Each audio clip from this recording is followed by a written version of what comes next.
இப்போ உங்களுக்கு சந்தோஷம் தானே கோபி? உங்கள் அம்மாவை வேண்டாம் வேண்டாம்னு சொல்ல என் கூட வந்து இருக்க வச்சிங்கல்ல, அவங்க தான் என்னை வந்து கீழே பிடிச்சி தள்ளி விட்டு இந்த மாதிரி என்னை வேதனைப்படுத்திட்டாங்க அப்படின்னதும், நான் அப்படி பண்ணுவேனா கோபி அப்படின்லாம் கேட்குறாங்க. அப்போவும் வந்து கோபி வந்து ராதிகா வந்து தள்ளி விட்டது அம்மாவாக தான் இருக்கும் அப்படின்னு சொல்லி பயங்கரமாக டென்ஷன் ஆகுறாரு. கோபி இந்த இடத்துல வந்து அம்மாவுக்கு சப்போர்ட்டாக பண்ணலை, ஆனால் இதை ரொம்ப வேதனையாக நினச்சிட்டு இந்த வீட்டை விட்டு கிளம்பலான்னு ஐடியா பண்ணுறாங்க. கோபியோட அம்மாவே வேகமாக போய் பாக்கியலட்சுமிகிட்டே சொல்கிறாங்க, அந்த தப்பை நான் செய்யலை பாக்கியா, குழந்தை வந்து கரு கலைஞ்சிருச்சு. ஆனால் ஃபஸ்ட்டு கலைக்க சொன்னேன் தான், ஆனால் இப்போ வந்து நான் தள்ளி விடலை, அவன் நான் தள்ளி விட்டேன்னு கோபிக்கிட்ட சொல்லிட்டா. அதையும் என் பையன் நம்பிட்டான்.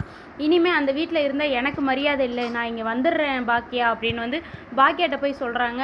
இதுதான் நான் ஃபஸ்ட்டே சொன்னேன், நீங்கள் தான் கேட்கல. வாங்க எப்போனாலும் நீங்கள் நம்ம வீட்டுக்கு வர்றது தான் எனக்கு சந்தோஷம் அப்படின்னு சொல்லிட்டு பாக்கியாவை அவங்க மாமியாரை கூப்பிட்டுக்கிறாங்க.